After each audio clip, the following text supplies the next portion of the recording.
Hello again. I hope my last video was helpful in letting you begin to think about what framework you may develop around a fostering service in Indonesia. I did say that in this video I would talk about foster carer recruitment, training, assessment and retention. I want to just change that around a little bit, and in this video I want to talk first about the kind of children we are looking to help, because that will then help us identify the kind of foster carers that ideally we would be looking for. So having looked at some statistics, I guess that the looked after children population in Indonesia, that is children who are receiving care from the state, they probably number somewhere in the multiple tens of thousands. Within that number, there will be several different grades of social need and care. If we can find some way of measuring the level of care that the children have, we can then begin to develop a strategy in terms of how best to respond to that population of children. I imagine that the overwhelming majority of children are placed in the charitable institutions with education and what have you, simply because their parents can't afford that, to give them that same opportunity for one reason or another. I think if we could identify that group of people,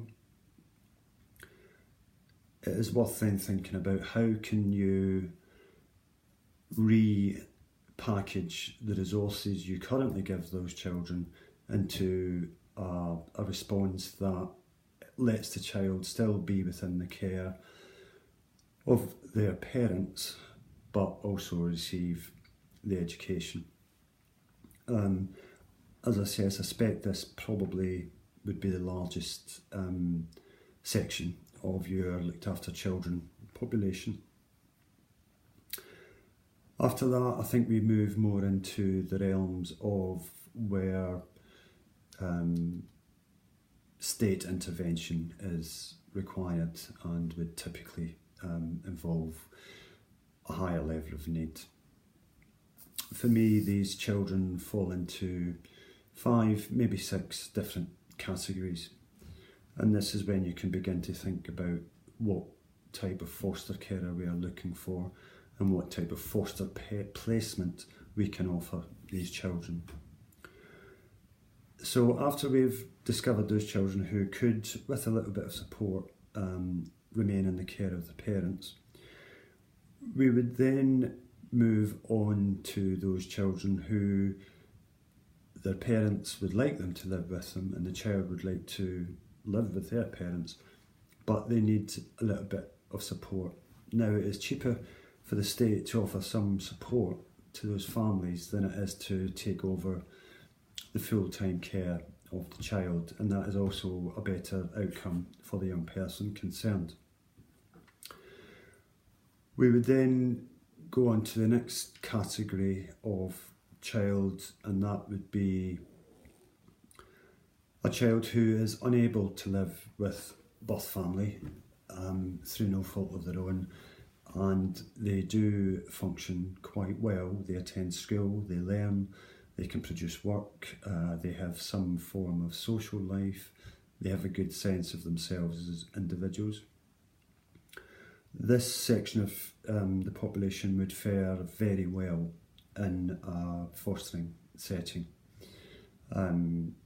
If they are functioning, that indicates that they have a positive self-perception. And placed in the correct family environment, we can build on that positive self-identification. After that, we would then have children who can be placed in foster care and with other foster children. At that point, you have to begin to think about how many foster children can live in a household, you have to think about what physical space is required for children. In the UK, for instance, I insist that any children that I work with have their own bedroom and they don't share. There are a number of reasons for that I won't go into here, but I understand that may not be possible to achieve in Indonesia.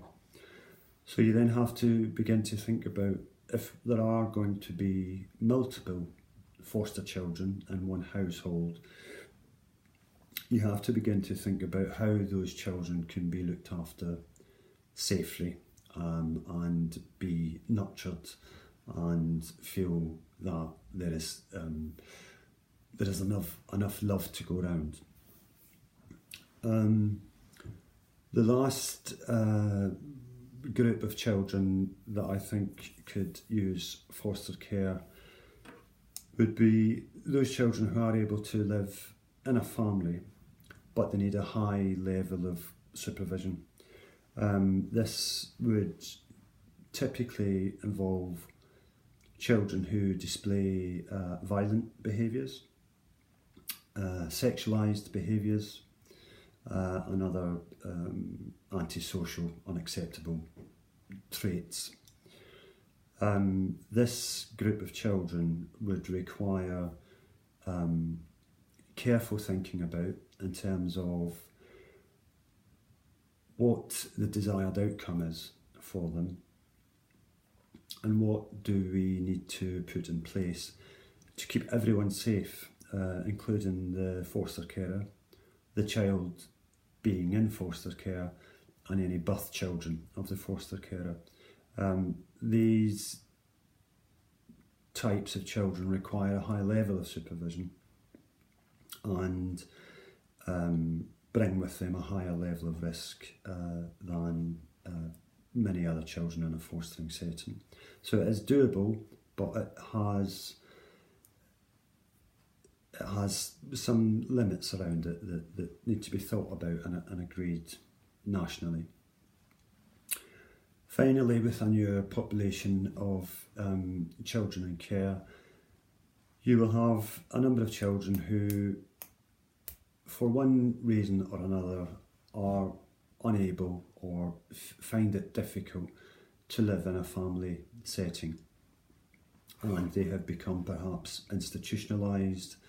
They can't make relationships with caregivers or siblings or trusted adults, and I think for that population, really, it would be important to look at the resources you have currently in Indonesia in terms of buildings where the children are at the moment, and think about, we don't need as many schools, etc., as we currently do, but we're always going to need a certain amount of provision. I would be suggesting that is done, say, regionally or across each state. I don't know what term you use in Indonesia, province or what have you, but it may be that each province or county keeps one, maybe two of the large institutions to serve as a school, whilst perhaps looking at having investing in small households in the community where perhaps groups of up to 10 of these children could live in a slightly more family-like environment, but that the staff levels are higher in terms of ratio of adult carers to children. If we could categorise all the numbers in there, that begins to tell you what response you need in terms of how many foster carers you have to recruit. It would also tell you in what areas the need differs. Again, Indonesia is a very complicated country in terms of its kind of spread of population, levels of development, and so on.